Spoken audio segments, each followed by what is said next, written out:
Voici la carte de l'Afrique. Si vous regardez vers le sud, vous verrez une végétation luxuriante avec beaucoup de verdure. Cependant, lorsque vous allez vers le nord, les choses sont différentes. Englobant plusieurs pays, c'est le désert le plus gigantesque au monde avec des kilomètres et des kilomètres de dunes. Au total, le désert du Sahara couvre 9 millions de kilomètres carrés, ce qui veut dire qu'il absorberait l'Espagne 18 fois. Cependant, saviez-vous que cette vaste étendue de sable stérile couvrant un tiers du continent africain était recouverte d'une végétation luxuriante il y a des millions d'années? Qu'est-il arrivé au Sahara et que lui arrive-t-il aujourd'hui? Dans cette vidéo, nous nous penchons sur les découvertes terrifiantes que les scientifiques ont faites sous le désert du Sahara. L'océan Atlantique borde le Sahara à l'ouest, la mer Rouge à l'est, la mer Méditerranée au nord et la savane du Sahel au sud. Cet énorme désert s'étend sur 11 pays. Algérie, Égypte, Libye, Mali, Maroc, Mauritanie, Niger, Sahara occidental, Soudan, Tchad et Tunisie. Le désert du Sahara est surtout connu pour les champs de dunes de sable que l'on voit souvent dans les films. Les dunes peuvent atteindre près de 183 mètres de haut, cependant elles ne couvrent qu'environ 15% de l'ensemble du désert. Les autres caractéristiques topographiques comprennent des montagnes, des plateaux, des plaines recouvertes de sable et de gravier, des salines, des bassins et des dépressions. Le Sahara était autrefois une zone tropicale. Alors comment est-il devenu la région aride et rude qu'il est aujourd'hui? La réponse à cette question nous ramène plusieurs milliers d'années en arrière. Le Sahara a longtemps été soumis à des fluctuations périodiques d'humidité et d'aridité. Ces fluctuations sont dues à de légères variations de l'inclinaison de l'axe orbital de la Terre, qui modifie l'angle de pénétration du rayonnement solaire dans l'atmosphère. À plusieurs reprises au cours de l'histoire de la Terre, l'énergie solaire a été plus importante pendant la saison des moussons en Afrique de l'Ouest. Au cours de ces périodes, connues sous le nom de périodes humides africaines, il pleut beaucoup sur l'Afrique du Nord. Avec plus de pluie, la région a plus de verdure, de rivières et de lacs. Mais entre 8000 et 4500 ans, quelque chose d'étrange s'est produit. La transition de l'humidité à la sécheresse est survenue beaucoup plus rapidement dans certaines zones que ne pourrait l'expliquer la seule précession orbitale, ce qui a donné naissance au désert du Sahara tel que nous le connaissons aujourd'hui. Dans son étude, l'archéologue David Wright nous raconte ce qu'il s'est passé ensuite.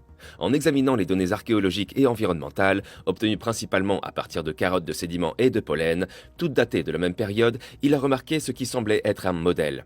Partout où les archives archéologiques montrent la présence de pasteurs, c'est-à-dire d'humains et d'animaux domestiqués, on observe un changement correspondant dans les types et la variété des plantes.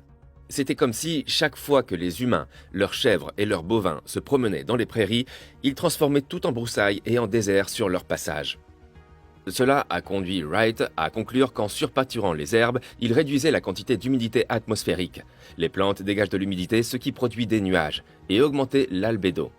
Selon lui, cela pourrait avoir déclenché la fin de la période humide plus brusquement que ne l'expliquent les changements orbitaux. Ces humains nomades peuvent également avoir utilisé le feu comme outil de gestion des terres, ce qui aurait exacerbé la vitesse à laquelle le désert s'est installé. Quand vous pensez au désert du Sahara, imaginez-vous des baleines gambadant sur les dunes de sable? Bien que cela soit très improbable, puisque les baleines ne peuvent pas survivre en dehors de l'eau, il existe des preuves que les ancêtres de la baleine moderne nageaient autrefois dans le désert africain. Remontons à 1902, lorsqu'une équipe de géologues guida ses chameaux dans une vallée du désert occidental d'Égypte. Des siècles de vents violents avaient sculpté les roches de grès en des formes étranges. Et la nuit, le clair de lune était si brillant qu'il faisait briller le sable comme de l'or. Une colline voisine était connue sous le nom de montagne de l'enfer en raison de la chaleur infernale de l'été. Mais dans cette vallée aride gisaient des ossements de baleines. Certains des squelettes mesuraient 15 mètres de long avec des vertèbres aussi épaisses que des bûches de feu de camp. Il remontait à 37 millions d'années, une époque où une mer tropicale peu profonde recouvrait cette région et tout le nord de l'Égypte. Et bien que les géologues ne s'en soient pas rendus compte à l'époque, les spécimens préhistoriques présents dans le sable allaient offrir des indices sur l'une des questions les plus lancinantes de l'évolution, comment les baleines sont devenues des baleines. L'un des indices trouvés sur ces baleines mortes depuis longtemps était la présence de pieds. Les scientifiques soupçonnaient depuis longtemps que les baleines étaient des mammifères terrestres qui, au fil des millions d'années, s'étaient glissés dans l'océan, perdant progressivement leurs 4 pattes. La preuve en est que les baleines modernes ont des os de pattes arrière vestigiaux. Mais les archives fossiles n'illustraient guère cette transition jusqu'à ce que les paléontologues commencent à fouiller des centaines de fossiles de baleines enterrés à Wadi Ittan et trouvant des jambes et des genoux. Des spécimens plus anciens de baleines à pattes ont été identifiés depuis, mais ceux de Wadi Ittan sont inégalés par leur nombre et leur état de conservation. La vallée, située à environ 3 heures de route du Caire, est désormais un site du patrimoine mondial de l'UNESCO, visité par quelques 14 000 personnes chaque année. Les paléontologues supposent que les ancêtres terrestres des baleines étaient des charognards ressemblant à des cerfs ou à des cochons et vivant près de la mer.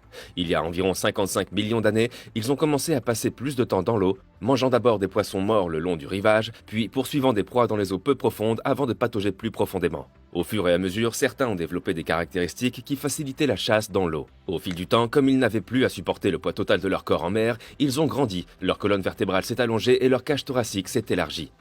La plupart des fossiles de la vallée appartiennent à deux types. Le Basilosaurus était le géant avec un corps ressemblant presque à celui d'une anguille. Le Dorudon, plus petit mais fortement musclé, ressemblait davantage à une baleine moderne, du moins jusqu'à ce que sa bouche s'ouvre pour laisser apparaître une mâchoire recouverte de dagues dentelées au lieu de dents en forme de patère. La découverte de fossiles de plus de 75 baleines au milieu du désert d'Atacama au Chili est intéressante.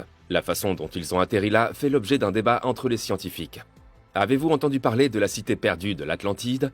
Vous serez choqué par la façon dont cette célèbre cité est liée à la prochaine découverte dans le désert du Sahara. Cela nous amène à l'œil du Sahara, également connu sous le nom de structure de Richat ou de Guelb Richat.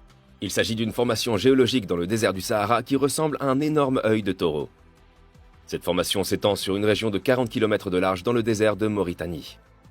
Pendant des siècles, seules quelques tribus nomades locales connaissaient cette formation.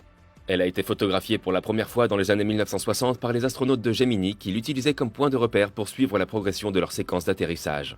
Plus tard, le satellite Landsat a pris des images supplémentaires et a fourni des informations sur la taille, la hauteur et l'étendue de la formation.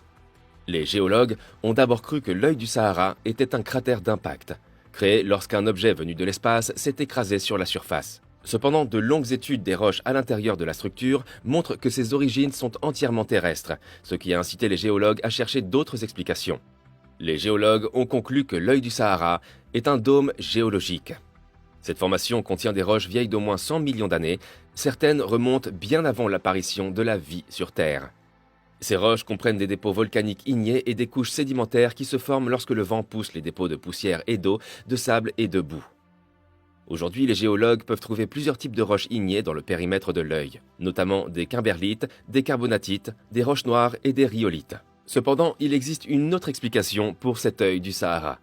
Selon cette vidéo YouTube, les vestiges de la cité circulaire dont Platon a parlé au IVe siècle avant Jésus-Christ se trouvent dans le pays africain de Mauritanie, ce qui signifie qu'elle était cachée pendant tout ce temps.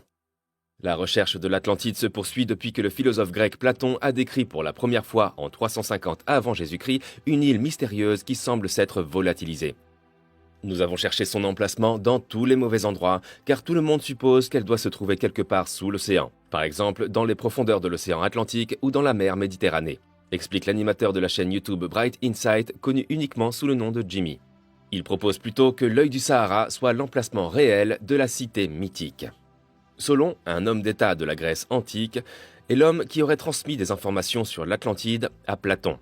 Selon Jimmy, non seulement la ville a la taille et la forme exacte que Platon lui a attribuées, 23,5 km de diamètre et une forme circulaire, mais les montagnes qu'il a décrites au nord sont clairement visibles sur les images satellites, comme preuve des anciennes rivières qui, selon Platon, couraient autour de la ville.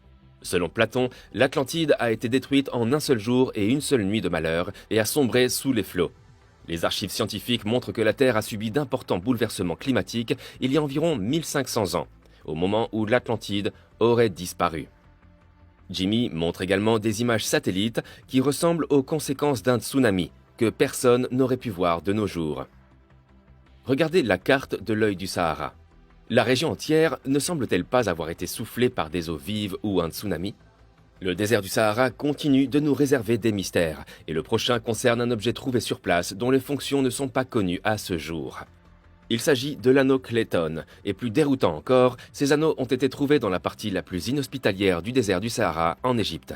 Nommés d'après le géographe et explorateur du désert P.A. Clayton, 1896-1962, les anneaux Clayton sont des cylindres coniques en poterie ouverts aux deux extrémités. Ils sont toujours accompagnés d'un ou plusieurs disques de poterie perforés, toujours légèrement plus grands que l'ouverture la plus petite de l'anneau, mais qui ne servent pas de couvercle. Certains ont été fabriqués sur mesure par des potiers en guise d'ensemble, d'autres ont été retravaillés à partir d'anciens pots et tessons de poterie, comme ceux qui sont exposés. Ces objets n'étaient pas utilisés par les Égyptiens vivant le long du Nil. Au contraire, ils constituaient une partie importante de l'équipe des bergers nomades qui habitaient l'oasis de Dacca pendant les premières dynasties égyptiennes, appelée la culture de Cheikh Moufta. Des anneaux et des disques d'argile ont été découverts dans l'oasis, autour des camps saisonniers de chasseurs et de bergers de cette culture. Mais aussi, et c'est remarquable, dans des cachettes situées jusqu'à 300 km de sources d'eau permanentes et au-delà du rayon d'action sûr de tout berger ou tout chasseur. Qu'est-ce qui rendait ces objets si essentiels que les gens se donnaient la peine d'emporter des anneaux de Clayton loin dans le désert? Telle est la question dont la réponse reste inconnue. Dites-nous ce que vous pensez des découvertes faites dans le désert du Sahara dans la section des commentaires.